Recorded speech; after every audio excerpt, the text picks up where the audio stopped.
Hi, I'm Junius Williams, your host on Everything's Political. And once again, we're joined by people who are going to talk to things that are not so easily discovered just by reading your daily paper. We always like to delve into those things which are least of all on the discussion treadmill, and certainly those things that people don't ordinarily think about as being political. But this time, we're going to be talking about economics, which certainly is the first cousin of politics in most people's minds. The topic is called, Has Gen Z Been Scarred Forever by COVID? A discussion with the experts and young people who have their opinion as well. The expert that I have is a young lady from the Center for Economics and Policy Research, of which I am affiliated as a fellow, I'm very glad to say. She is Julie Kai. She is a policy research expert. She is finishing up her PhD at University of Wisconsin at Madison. She's working on her dissertation on employment volatility, or just the rapid change of employment over the years in the United States. She is there as a researcher, and that is what she did for us here today. Hi, Julie. Hi, Junius. Thanks How are for you? having me today, and I'm glad to be with you all today. Very good. Julie and the center is situated in Washington, D.C. I don't know where you are, Julie. Where are you located in these days? Are you in Madison? Yeah, actually, right now I'm teaching at Columbia for some social policy track students. Yeah, I'm on the east side. Would you call yourself a techie? Not really. All right. Yeah, but I would say perhaps in the next few years, I'm a newcomer to Washington, D.C. Yeah, but I'm not there yet. Okay. So let's jump right in.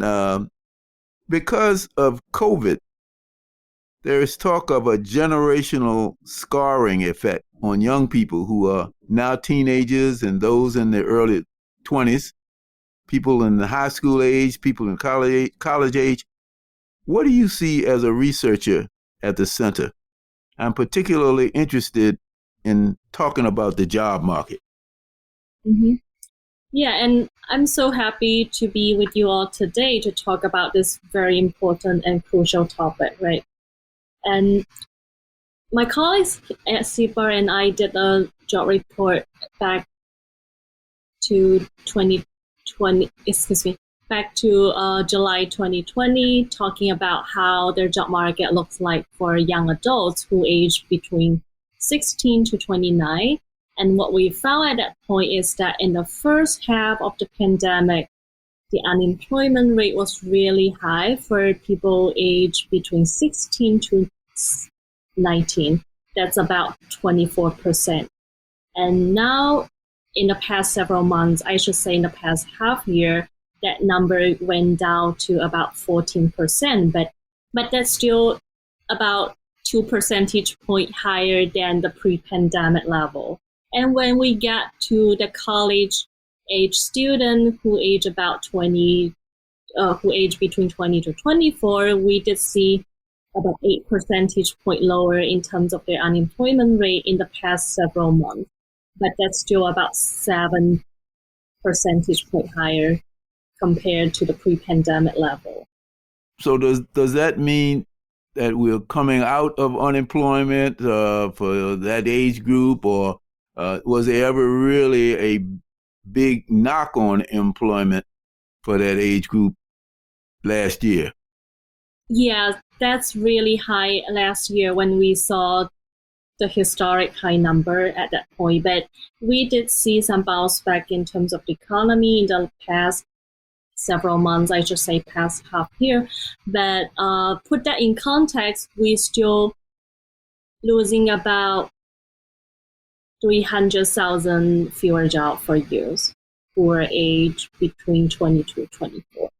Now, in your study, has that had any kind of a negative social consequence on that age group? Yeah, certainly. There's a lot of long-term or short-term consequences for this young group of people. So, for instance, when we think about long-term trajectory in terms of their labor market earnings, that could kind of have a scarring impact for this group of people, right? As an economist, we like to talk about scarring impact or generational scarring of young people who are now teenagers and into their early 20s. You know, some of the stuff would happen in terms of like the propensity of their future unemployment spells or the reduction of their subsequent wages as a result of this unemployment or when they just enter the labor market. So you're saying that the Gen Z people might be looking at lower wages uh, and have to catch up faster if they want to end up with a nice retirement package? Well, we all need to start from somewhere, but when we talk about the generational scarring, we just really need to think about the probability of their future or subsequent wages. Because when they start from here, they might kind of start looking for a job in the next 1 year or two. But what type of job out there is a problem, and with some policy that's coming up in the next few years, that hopefully that could create some healthy job with more predictable tenure or scheduling with some benefits. And it really depends on what kind of job that we are creating in the next few years. I read in the New York Times, and it's been talked about on the radio, on the television, that actually we're headed for a boom economy. So you're saying that that's not so for young people? Yes, I would say, it's still, but I'm glad we are here to talk about this kind of issue. But when one is presented with unemployment rate or labor market statistic, any kind of information related to that, it's always the tendencies to think about this measure as it relates to adults. Right. Much less consideration has been paid for this young or youth population. But this is worrisome because we ought to think more about that to invest in this generation because we cannot afford to lose this generation. Well, I'm going to hear what our two young contributors have to say. First, we have Sarah Shortino. She's a senior at the University of Vermont. She comes from Long Island, New York. She's majoring in environmental studies. Her passion was sparked upon learning about the nature of the climate crisis and how much is at stake over the next decade. She's very active in college. She's co-chair of UVM Progressives, has managed multiple progressive campaigns, and is president of Organized UVM, which led the fight to get the university to divest from fossil fuels. Hello, Sarah. Hi, thank you so much for having me. And another young man who I know a little bit better. I've known him since he was in high school as a part of the Youth Media Symposium at Rutgers, where I used to run the Abbott Leadership Institute and the YMS. His name is Kelly Prempeh. He's a senior at Fairleigh Dickinson University. He was born and raised in Newark, New Jersey. During the pandemic, he's used his opportunities to kickstart his business in video and audio editing. He's currently on track to graduate with a bachelor's degree in computer science and minor in film productions from that honorable, venerable institution. How you doing, Kelly? I'm doing very well. Thanks for having me, Mr. Williams. So you hear what Julie is saying about your prospects for coming in a little bit short. What do you think? I definitely understand where you're coming from, Julie. I understand that, statistically worldwide or at least countrywide, there are many young people who have, lost opportunities to gain employment and have also gained opportunities. I feel as though I've seen much more people realize their self-sufficiency in a way. I've seen people firsthand understand that their skill set shouldn't be tied down to, say, a corporation or, a minimum wage job. They've been able to kickstart their own businesses, kickstart their own talent, showcase it to the world. It's been quite honestly a massive boom in creative industries. As far as, I can point to TikTok, for example. On the surface, it may seem as like, oh, it's just another social media app. But when you really dig into the surface of what TikTok has to offer, it is home to just tons and tons of designers, video editors, photographers. It's a worldwide showcase of talent that many people, not just Gen Z, and now it's on a grander stage, people are taking advantage of that to kickstart their own careers or promote their own careers. I've seen doctors and lawyers and, surgeons, professionals guiding young people in these industries, hoping to relate to them. And there's also to, hopefully showcase and hunt down the talent that they see. It's a different world now, especially with the pandemic has accelerated that. It's no longer just submitting your resume, going to an interview, waiting to hear back. It's a different journey to get to where you want to be. And the pandemic accelerated that. And I think that because of that, going back to what you're saying, lots of more young people are, gaining jobs. They are gaining the opportunities. So I would say that the pandemic has helped and hurt in a couple of ways. But for Gen Z itself, they've definitely bounced back. Okay, Sarah, what do you think? Yeah, I think that's a really good point. I think that it's definitely true that the pandemic has brought about a lot of creativity, and so many people are getting involved in unconventional professions and starting businesses and utilizing their creative energy and free time. I think that it's definitely true that a lot of people are channeling that energy into profit, and that's great. But I guess one thing that I have noticed is that a lot of people are definitely getting employed unconventionally, but a lot of people that maybe were relying on jobs that aren't possible during COVID are in an unfortunate situation where, they have to go into work, and like essential workers are definitely putting a lot on the line. And a lot of people that don't have time to go through the effort of starting a small business or learning a craft to showcase on the internet are in a situation where they're forced to put themselves in harm's way. And I know that a lot of young people are coming right out of college and working at, grocery stores and fast food restaurants and putting themselves in situations that they definitely did not expect. So the job market has definitely changed, and that's been good for a lot of people, but for many others, it has put them in situations that they really would never want to be in, because I guess some don't really have are not in a situation where they can experiment with these untraditional ways of making money and making a living.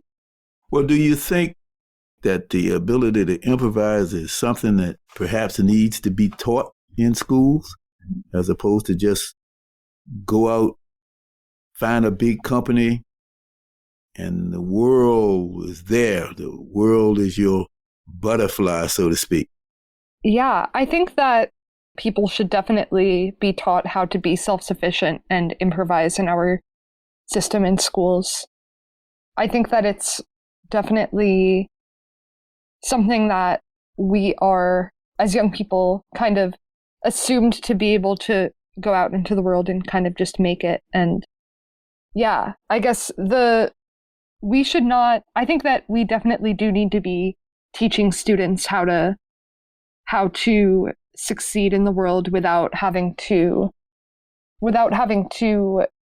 sell out to major corporations, as some may say, because a lot of people see that as the only option. But it's definitely just hard to feel a sense of agency and opportunity within the system that we're in. And I think that we, as a society, definitely need to be teaching kids and young people that it is possible, and showing them the ways to get there, because outside of school, once you graduate, the world can definitely be really brutal. And if you don't go to a university where you are set up for success, then it's very common that you do end up being forced to give your life away to these major companies and work to make minimum wage and make a CEO across the world a billionaire. So it's definitely not fair, in my opinion.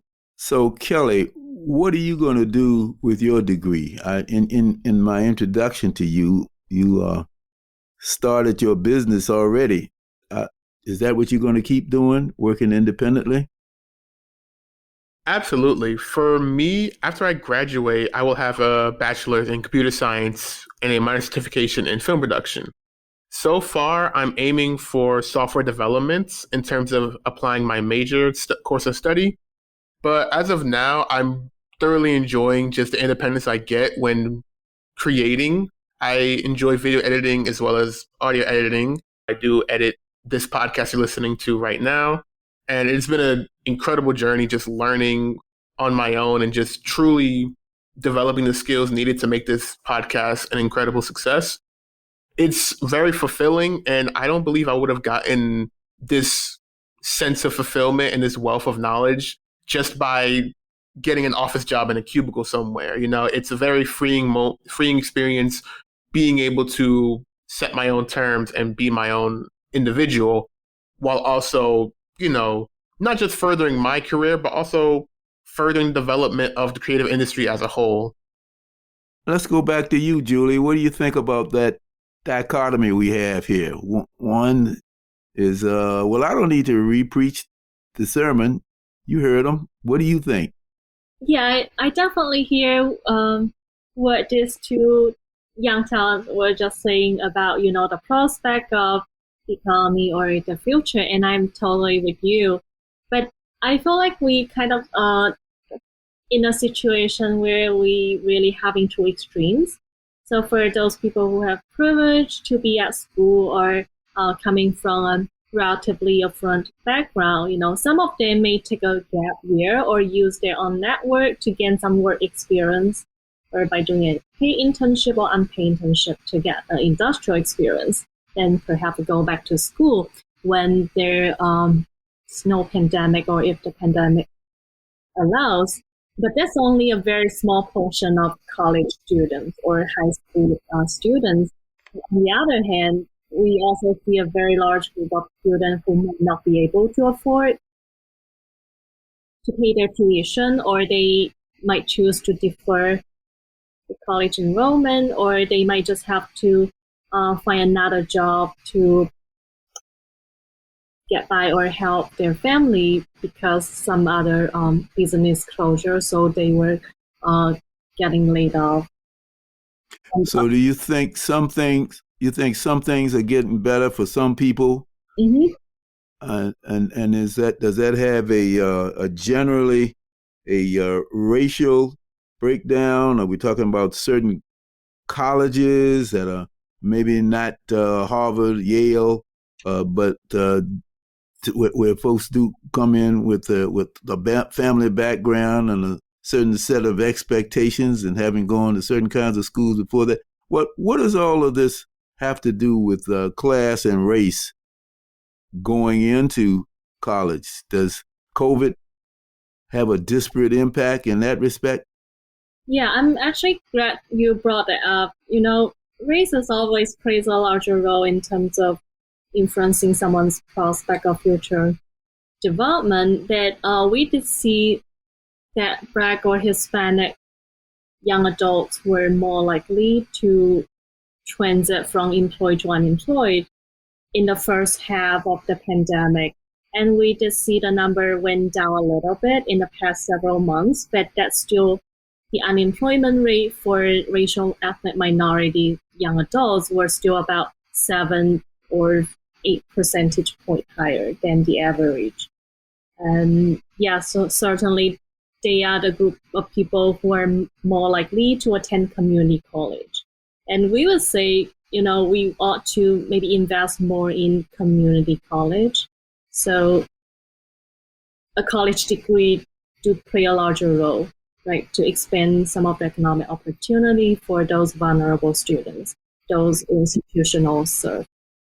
But if you invest more in county colleges or community colleges, what good is that going to do if overall the opportunities are just not there? As more education receive as more quality labor force, so we ought to invest more in those community college for those young adults who are coming from a relatively vulnerable background. So, over a lifetime, every dollar invested in those kind of community college would just generate some net impact. And, we ought to think about that in the long run investment because it will pay off down the road. I'm interested in this difference between Kelly and Sarah based on what they have said. Now, Sarah is white and goes to school in Vermont. Kelly is black and goes to school. And where is Fairleigh Dickinson? What town is that in, Kelly? That would be in Madison, New Jersey. In Madison, New Jersey, not Madison, Wisconsin, but Madison, New Jersey. Kelly seems to think and feel comfortable with what happened in COVID because he says he's going to be able to do it on his own. I get a little hesitancy from Sarah, who feels as though, perhaps there was some scarring during 2020, and kids are going to come out maybe thinking that they were going to do much better. So what about that? How do you guys feel about the year 2020? Start with you this time, Sarah. Yeah, well, I think that there have been a lot of things that came out of COVID, both good and bad. It's definitely clear that a lot more efficient ways of doing things have come about. We know a lot more about how germs spread and how pandemics spread, which is going to be useful in the future when pandemics are on the rise because of climate change being exacerbated. And I think that there's also a culture of mutual aid and helping one another that's been embraced in so many communities that would likely not have been as prevalent if not for this crisis that is affecting everyone in some capacity. And also, to be frank, this is kind of only the beginning of the crises that we are going to be seeing unravel in our lifetimes, with college tuition prices rising, the cost of living just getting so much higher. Not to be pessimistic, but also the climate crisis is already affecting so many around the world, and young people will continue to feel these effects.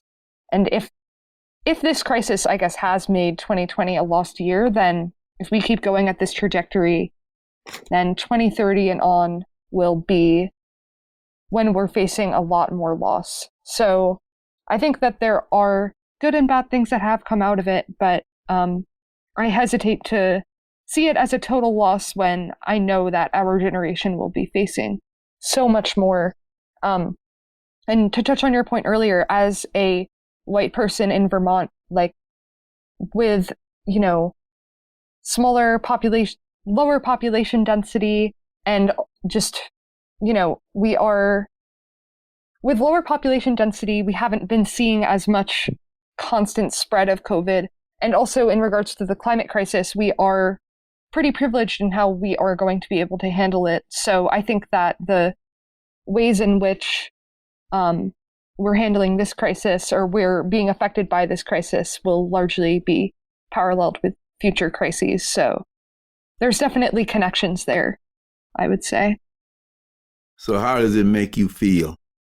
About the future? Mm-hmm. I am relatively, I want to say pessimistic, but I think that that's kind of, in a way, realistic because at the trajectory that we're on, we are going to be facing really, really detrimental climate impacts by 2030. So unless we change things radically, it will be super, super intense. And there's no question about it. But I do think that everything that we've learned during COVID about taking care of each other and being there for each other and mutual aid will definitely help us with the plethora of crises that we will be facing into the future. How about you, Kelly? Happy, sad, affirmative, negative? What do you see is going on as a result of COVID 2020 going into the future? Yeah, so for 2020, I know I come from a place of optimism, but I can safely say that 2020 has been an incredibly difficult, rough, is just a no good year. But as a Black man living in this country, living where I live, I can't afford to have the pandemic tear me down.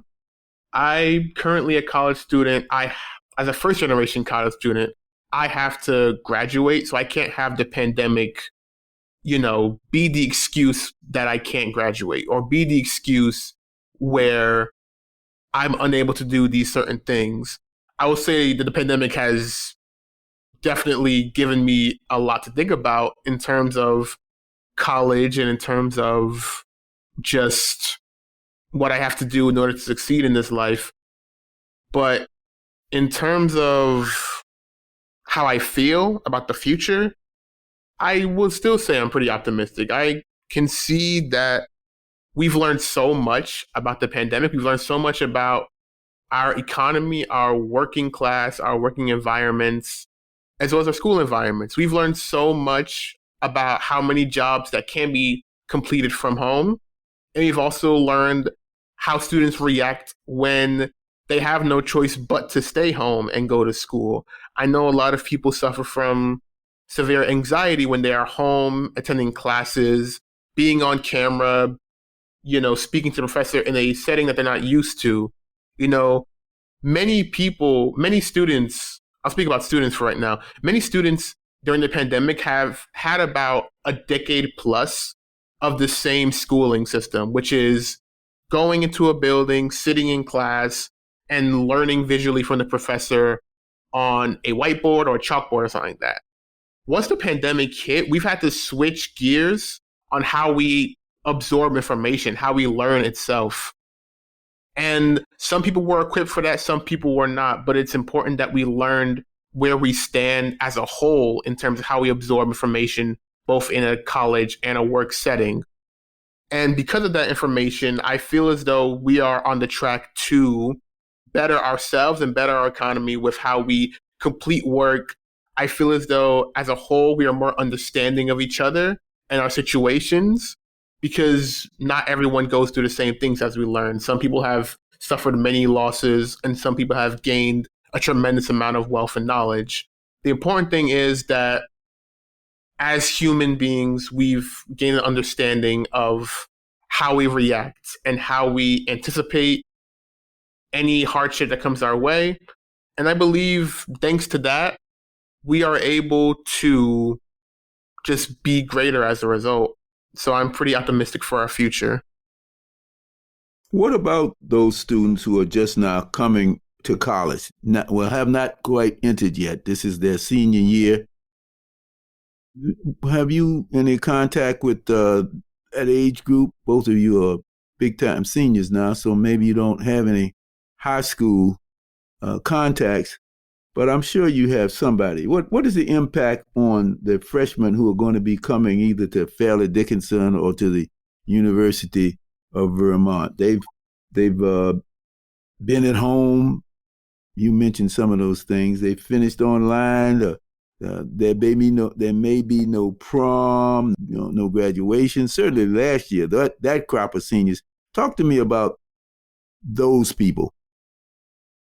I can say that from my speaking experience to those seniors, It's a mix of them feeling that they haven't earned their degree and some that are incredibly grateful that they were lucky to get out when they could. And the first camp, I know personally some of my friends have said that the last year they spent sitting at home, not necessarily, I'm not going to expose them, but not necessarily going to class. It's all online. They were much more lenient. They were much more understanding of, yeah, we're at home. It's a rough transition, so we're going to go easy. And many people finished their college careers that way. Many people have gotten their bachelor's, their master's degrees that way. And so it's this sense of, well, I've done the previous 3 years, but my last year ended, not the way I intended, not the way I expected. So did I really finish college? Did I really earn this degree? Did I earn the ability to go out into the world? Am I ready for the world? Am I ready for whatever the world's going to be after the pandemic? And it's a very interesting dichotomy versus the other camp where it's like they've always had a set plan in mind and they weren't going to let the pandemic stop them. Like, okay, we're at home. I still have these classes to get done. I have this work to get done. So I'm going to knock it out, get this degree, and go do what I was going to do. The two camps, they're both very interesting to me. I am more sentimental towards the first group because it is an interesting dilemma of, you've been taught your whole life that education is about how much you absorb and how much you retain. And what happens when you don't retain that information in a Zoom setting? What happens when you can't remember your last year because you were stuck at home or you're stuck in an environment where you couldn't exactly absorb knowledge that well versus sitting in a classroom? As much as we love the initial week, the initial feeling of, yeah, we don't have to go to college and we don't have to go to classes anymore. It's all online. We can chill. It then evolves into a sense of dread of like, oh my God, I realized for the past few weeks I not retain anything. What am I going to do for college? What am I going to do for my life? Like, I need to know this information. So in terms of that, I would say like they're really just don't know how to feel at this point. They're really just in the same boat as us, trying to figure it out and waiting to see how the world reacts. Now that it's 2021, 2020 has passed, and now we're on the tail end, hopefully, fingers crossed, on the tail end of this pandemic, that the vaccines are rolling out, and the world is slowly getting back to normal. What about you, Sarah? What do you think? People who have been as I described? Yeah. My sister actually graduated from high school in 2020, and I know that going to school one day and then not coming back ever really did not leave her or her friends with the amount of closure that they would have wanted. And on the other hand, I know that my sister and her friends have seen the impacts of COVID like that may be bigger than not being able to go to senior prom. And that has taught them a lot about, I guess, just given them a lot of perspective about the issues in the world and how, my sister is in Long Island, New York, and it's definitely a super dense area where there has been a lot of loss due to COVID. And I think that despite the fact that it is so difficult to go back out into the world, now that a lot of perspective has been granted to that batch of young people that got a lot taken away from them from the high school experience, but also in such an important time in their development, saw so much loss and turmoil around them. So yeah, it definitely had a grave impact, but at the same time, I think kind of sets us up for coping with crises into the future, because we are going to be dealing with things ourselves, but we'll also be seeing how other people are affected by things. And I think that perspective is just really essential to not getting in your head about it or letting it get to you. But that said, I mean, those issues are still so real and so important. And the feeling of going out into the world, having never actually really feeling like you finished high school is a real feeling. And I know that my sister and some of her friends are feeling really bogged down and like they don't really know what to do right now, because I know that in high school, a lot of times you have this idealistic view of what you'll be doing in a year or two. And then for this period of pandemic life to be that, when you don't even have the internship experience in most situations or college experience to try and do something worthwhile, it can be definitely really impactful and lead you to it could definitely lead young people to being in an unfortunate mental state, like my sister and her friends have expressed.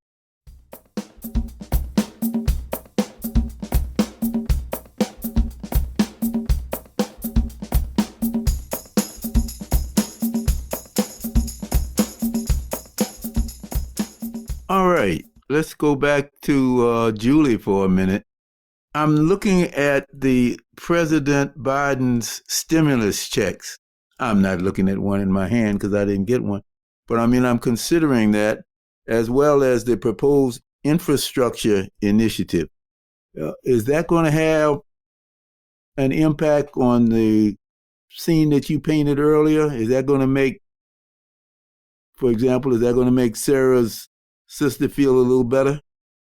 Yeah, I would say personally, I also felt kind of optimistic about the next few years ahead because, we got this bold policy agendas laying out there. And especially, I'm glad you brought up the stimulus check or the rescue plan that has already been implemented in some way. Those kind of things are really good. And we did see some positive impact already. And, back in 2008 or 9, the financial crisis, if you recall, it took longer for people, especially certain subgroups, to recover. It took over 5 or even 7 years for them to recover or get back to the pre-recession level. But this time why we see a strong bounce back in terms of the economy, and we kind of gradually feeling that the economy was gradually opening up, is because we did have those kind of provision laying out here and to try to help our family cope with the financial hardship. And in terms of the young people's well-being, we would say, a lot of young adults might still feel kind of mentally ill at some sense because, kind of a sense of loneliness. I did talk to some people late last year, and they did express that kind of situation or their experience. But I would say, like Callie mentioned, we ought to come up from this crisis to be better prepared, because we can kind of think about that. Or I mean, at that time when I talked to them, I did encourage them to think about, to see this crisis or this year to 2020 as an opportunity to grow or to help each other, or to really manage your time properly to try to move life forward, because this is the time we ought to be all together to face. Yeah, I think that's it, right? But in terms of the infrastructure, Julian, I'm glad you brought that up, but that one is still, ongoing and it's debating. But I would say in the stimulus package or the rescue plan is kind of like a one-time or emergency response that could really help our economy. But in the long run, we really want to have some infrastructure initiative at the level that it needs to be. In 10 years or 8 years down the road, it will pay off and it will help those young adults move forward, especially when the time they become enter in their prime age. A prime working age. I guess 8 years later, when they enter labor market or when they re-enter a stronger economy, that type of infrastructure plan would really help them. And going back to what Sarah just mentioned, like climate change, because we ought to also focus a little bit about the Green New Deal or create more jobs that's healthy for young people. And as a researcher studying employment or income volatility, we just see some type of trends in terms of month to month work hours volatility or fluctuation. And that situation is really salient for younger adults. So, Sarah, what are you going to do with your degree? We know what Julie is doing already, and we know what Kelly plans to do. But you are interested in climate science and the whole movement to make America great again, actually make the world great again by saving the world. How are you going to do it? Well, I think that a lot of what we're talking about here really does definitely connect to what I want to do with my degree, which is really just tackling the climate crisis in a way that would give me the most leverage within our system as possible, because I am a believer that capitalism is one of the main drivers of the climate crisis, and I've been really involved in fossil fuel divestment and pushing my university to meet their climate demands that they hadn't met, and that's definitely something that we've seen play out a lot in the nationally and worldwide, just, major corporations and countries just not meeting their climate goals. So I think that, whether that be through holding fossil fuel companies accountable, holding just corporations accountable, major governments and institutions, just minimizing the effects of climate change before we get to a point where it is irreversible is my broad goal. I don't really have a specific career in mind, but I would love to help organize young people and work on political campaigns of people that really do understand the urgency of this crisis. What kind of social investment do you want to see made in young people, Sarah?